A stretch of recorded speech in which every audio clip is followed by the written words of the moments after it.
Šiandien pakviesiu pasižvalgyti po didelį, tikrai nemažą namą, bet pasižyminti praktiškumu ir pakankamai greitų ekonominių atsiperkamumu. Bent jau tai aiškinuosi su šio namo šeimininkais. Apsižvalgykime pradžiai po 320 kvadratų namą.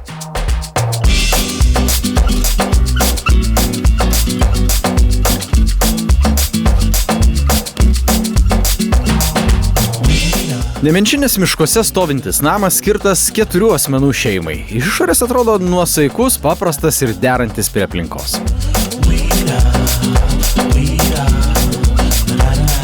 Namo interjere vyrauja šokolado ir pieno spalvų derinys, kuriame išsiskiria vos keli ryškūs spalviniai akcentai.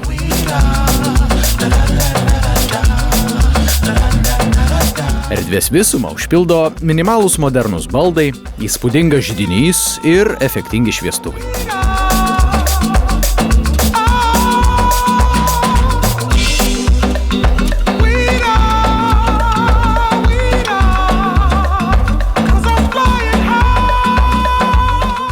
Šviesu, erdvu, modernu ir patogu.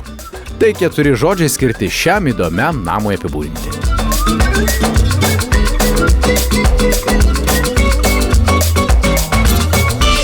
Šį namą pakviečiau pažiūrėti vieną žmogų, kurs pažįstamos jum nuo vieno tokio televizijos projekto, kuriame žmonės kelio į žvaigždės ieškojo.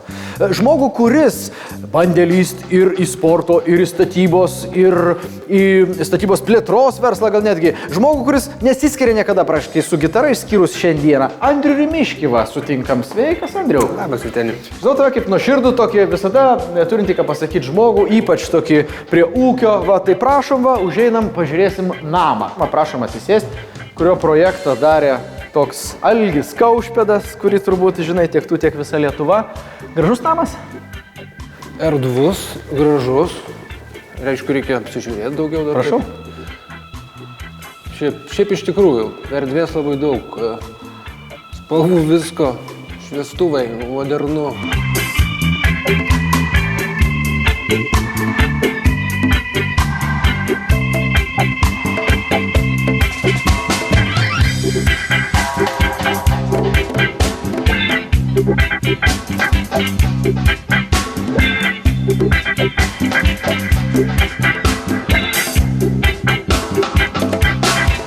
Tu esi tas žmogus, kuriam yra svarbu užauginti sūnų, pasodinti medį ir pastatyti namą? Taip, namas, aš manau, kad turi būti ir medis turi būti pasodintas. Ir aišku, ne tik sūnus, tai pirmoji dabar dukrytė, aišku, tikėkime, kad bus ir sūnus, ir ne tik 2. Iš 3-4 karto vis tiek sūnus būna.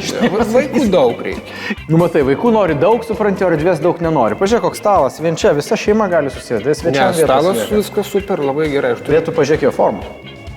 Sūrio formos stalas, labai gražus. Sūrio formos stalas, iš tikrųjų. Gražus.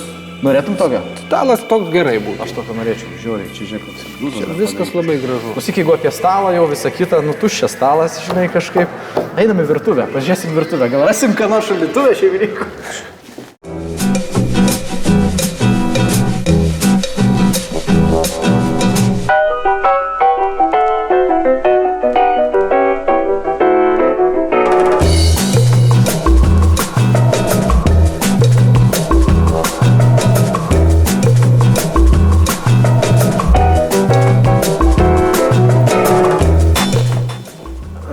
Ir kas čia yra? Pasakyk, tu prie ūkio. Čia dulkių siurblys koks jungiasi, ne?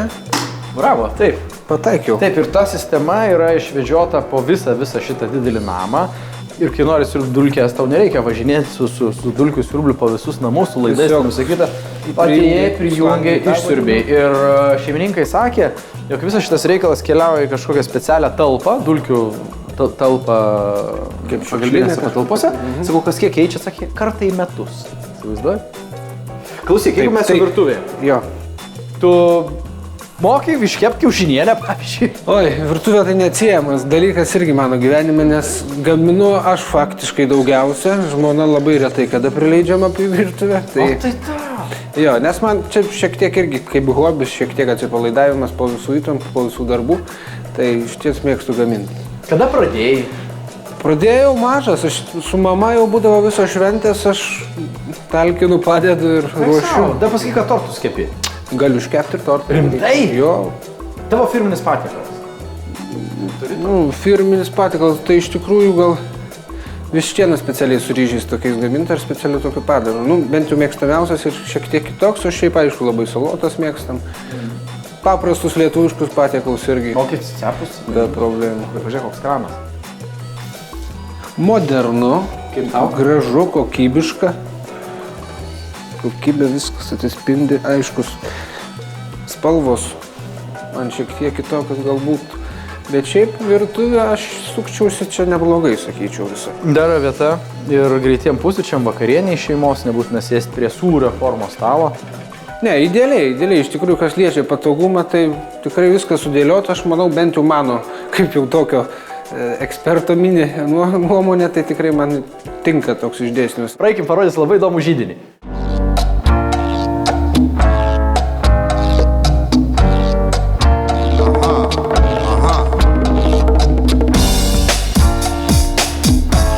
Vienas gražesnių šių namų akcentų yra židinys, ar ne? Jo, vienas keistesnių, sakyčiau, toks. Forma, čia dabar madinga. Forma tokia, žinai, per visą kita, aukštą. bet gražu. Tikrai daug šilumos įskleidžia. Kai dega. Iš tikrųjų, užtenka 140 kvadratų apšildyti. Jeigu išjungi šildymą, o čia yra geoterminis šildymas beje, va, tai užtenka šito židinio. Aš norėčiau, jis būtų atviras. Kaip tau stiklas? Stiklas, kai nuvalytas, visai gerai, bet natūralu, visą laiką norisi, kad ugnis būtų atvira, bet čia kaip... Tai čia yra per žemai ir šalia medinių grindų, gal tai būtų per daug pavojinga. Per daug rizikinga jau būtų. Piška poška, bet man toks židinys tinka, tik jis galėtų būti atviras. Galvotum apie geoterminį šildymą savo namo? Pamastyčiau jo, bet gal... Alternatyva? Aš gal visgi norėčiau daugiau gal kietų kuro visgi kažkodėl. Galvoju, kad tai pigiau? Ir... Va čia dabar nežinau, ką pasakyti. Tu nori nešioti, tau gal patinka, žinai, pasportuoti, pačiu. Va, dėl ko. Ne, iš tikrųjų, daug tų variantų ir viskas labai keičiasi, tai dabar dar kol namo nestatau, dar labai ir negalvoju. Tai va, o jau kas bus, kai bus, tai dar pagalvosiu. Mėgsti pirtį? Taip.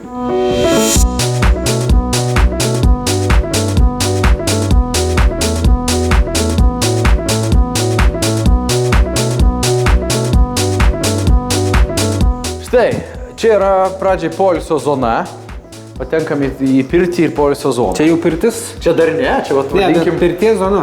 Čia dar ne prieš pirtis. Čia yra tiesiog toks relax kambariukas, kur yra ir muzikos, ir minkšta fotelis, minkšta sofė, kažkas tokio.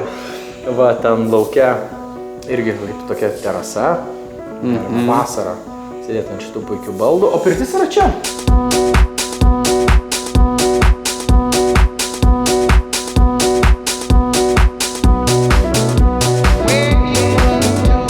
Nėra medžio lietuviško, kaip tau toks dizainas, Čia apskritai žiūriu labai tokios tamsesnės spalvos.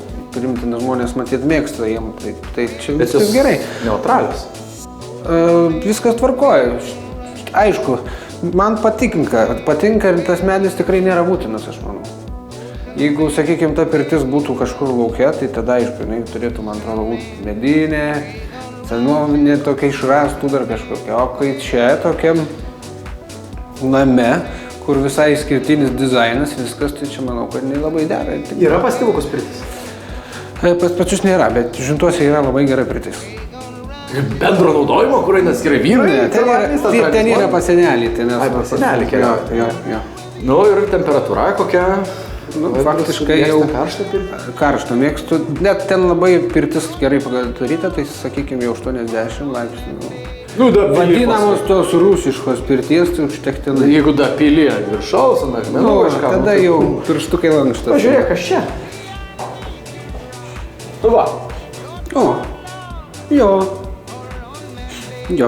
įdomi pirtis. Tai pasako, ką matai? Pirmiausia tai, kad žvaigždutės man iš karto akise. Jo, tai sakykime, vėlgi aš nežinau, čia kaip suprantu, vanta, kai yra, tai yra galimybė ir vanotis, bet čia jau turbūt yra kaip turkiška kažkokia. Taip, turkiška garinė pirtis, suomiško sauno šitam name nėra. Na va, tai... Supratau, kad nelabai. Tau nelabai. Na, man, sakykime, daugiau patinka saunos, tos rusiškos vadinam. Net ne saunos, tos rusiškos drėgnos. Drėgna, kur karšta, kur laktos medinės. Na, čia kitaip. Čia šyla sienos, šyla. Labai smagu, kai yra, sakykime, kvėpavimo takuose, pravalyti tokioj pirty, labai gerai pasidėta.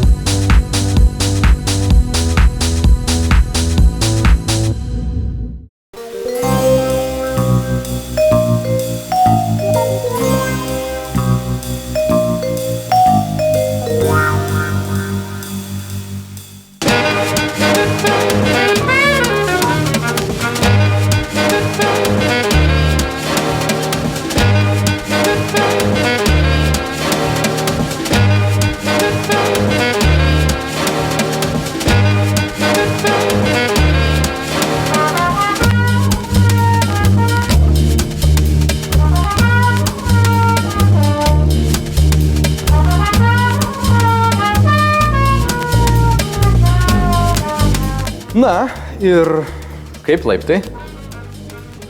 Laiptai. Galėtų būti eskalatorius? Laiptai kaip eskalatorius. Aukšti, ilgi. Daug valymo. Negalvoju apie tai. Aš manau, kad tokį namą turint jau apie valymą, tai tiesiog mažai belieka galvoti. Yra kas valo. Yra kas valo. Na, manau, čia taip ir yra.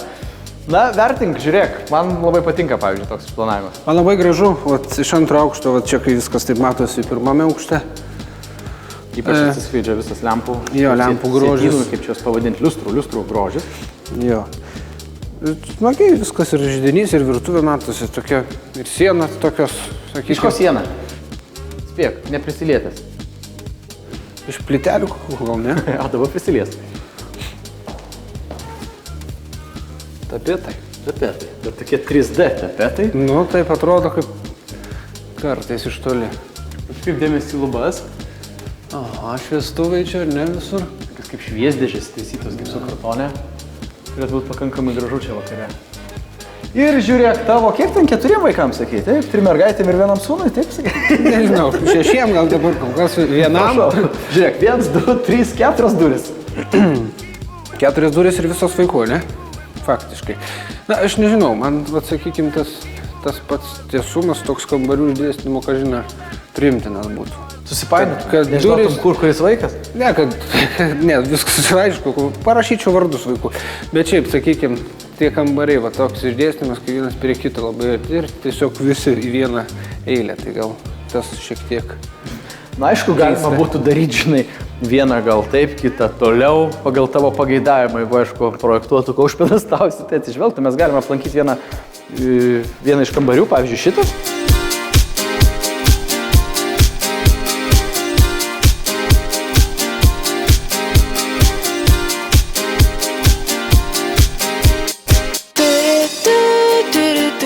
Va, čia jauno žmogaus, kuris labai norėjo su tavim susitikti, bet šiuo metu yra mokykloje kambarys.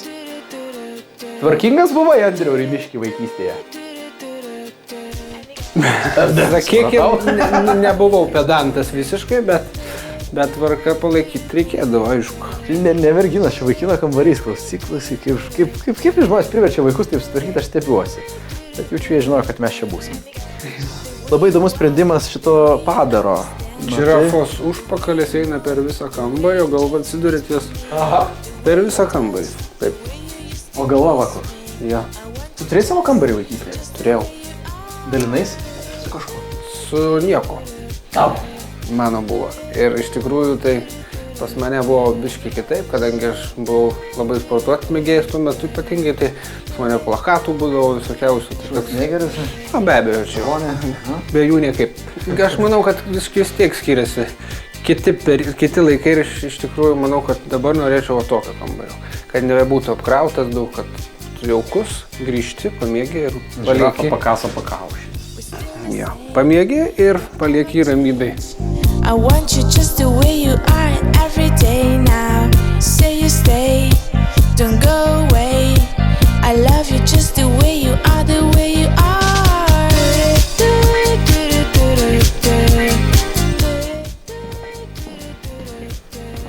Matai, kokie ten inkliuzai interjeriniai? Ne, va tai balkius kažkas paliko, aš galvoju, čia kolonkės.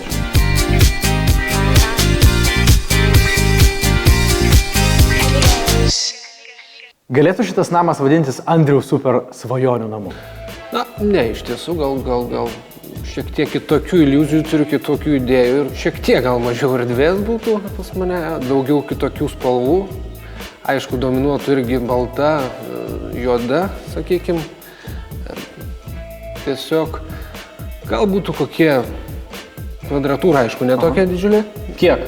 Aš manau, kad pakankamai būtų 180 kvadratų. Tai čia iš tokio racionalumo taip svarstai, nes galvoju, kad išlaikyti tokį namą, wow, kiek reikia. Be abejo, ir išlaikymas, ir kitas dalykas, nežinau, man per daug tos erdvės, per daug plotų tų visokiausių. Ir šiaip tas jaukumas gal kitaip susidėlioja šiek tiek. Per daug vietos. O, čia viskas aidį, matai.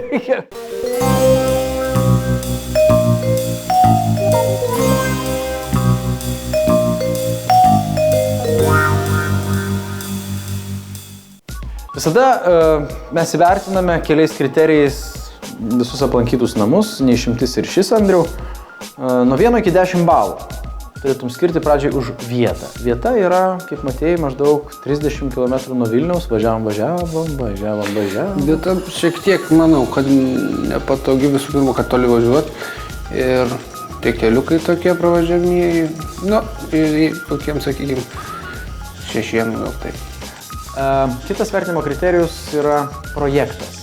Projektas tai yra erdvių išdėstymas, garažas, pagrindinės patalpos, visą, ką mes apėjom. Na, yra iš tikrųjų tikrai jaukiai ir gerai, sakykime, gražių vietų, sakykime, kaip virtuvė man priimtina būtų. Virtuvė patinka. Jo, virtuvė priimtina būtų labai, sakykime, tik tai gal, sakykime, minusas šioks toks, kad tas išdėstymas miegamųjų man šiek tiek gal kliudytų. Tai iš esmės, aš manau, kad 8.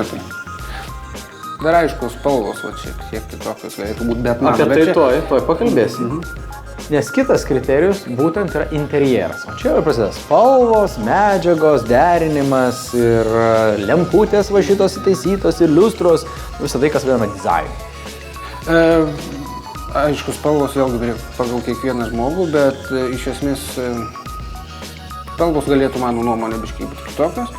Bet tai čia minimaliai... Sakai juoda, balta. Taip, sakykime taip, bet čia sakau, čia asmeninis reikalas, bet esmė pačios medžiagos, sakykime, visa kita apšvietimai, tai vertinčiau aš tikrai gerai, aš manau 10. Jeigu apie medžiagas, tai medžiagos, medžiagiškumas, tai yra medžiagų kokybė. Taip, medžiagų kokybė. Tai yra visur čia, nuo 1 iki 10 irgi turim įvertinti. Drąsų 10. Drąsų 10. Vienu prisimenu tos tapetus antram aukšte. Jo, viską, sakau, labai kokybiškai. Iš tos pusės tai tikrai 10 drąsus. Ir paskutinis toks kaip po kriterijus, ne kriterijus, ekstra vertinimo kriterijus, tai tiesiog galėtų tai būti tavo supernamai ar ne? Ne. Ne, negalėtų? Ne, negalėtų. Per daug. Per daug. Aš čia, kaip ir minėjau pradžioje, kad aš turiu šiek tiek kitokį vizualų mąstymą, kitaip šiek tiek savo svajonių namus turėti kitokį. Na viskas aišku, belieka suskaičiuoti visus Andriaus Rimiškio šiam namui skirtus balus.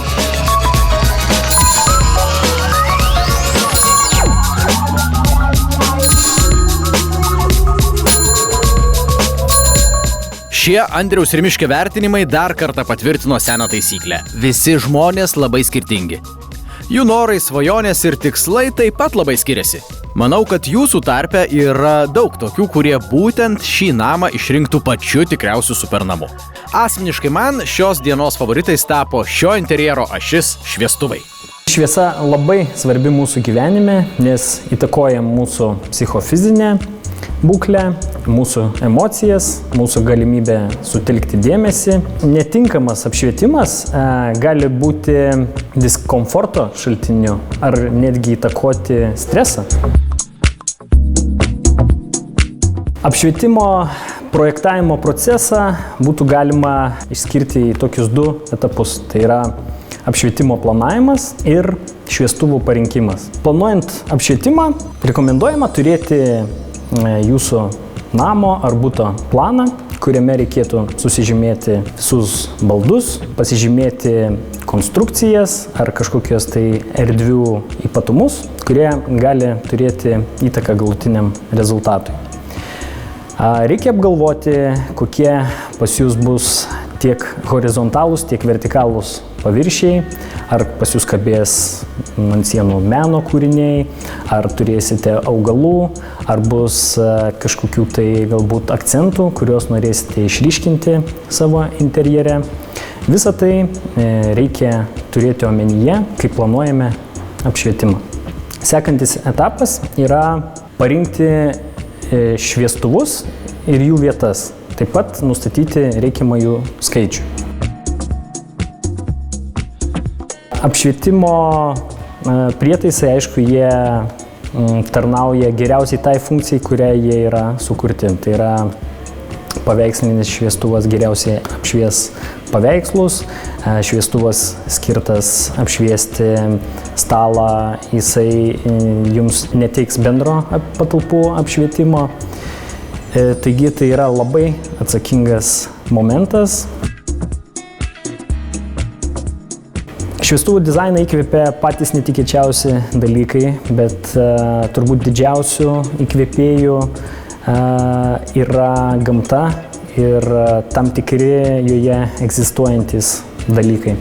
Tai gali būti dykumoje vėjo supilta kopa, tai gali būti vandens lašeliai besiritinėjantis ant kažkokio tai augalo lapo, tai gali būti kažkokio tai žvėries odos faktūra ir visi šitie dalykai gali būti panaudoti ir atspindėti šviestuvų dizaine. Kuriant interjero apšvietimą, tikrai galima leisti savo vaizduotei pasireikšti ir tikrai galima sukurti interjerą, kuris atitiks jūsų gyvenimo būdą ir jūsų asmenybės išskirtinumą. Taigi linkime sėkmės šitam kelyje.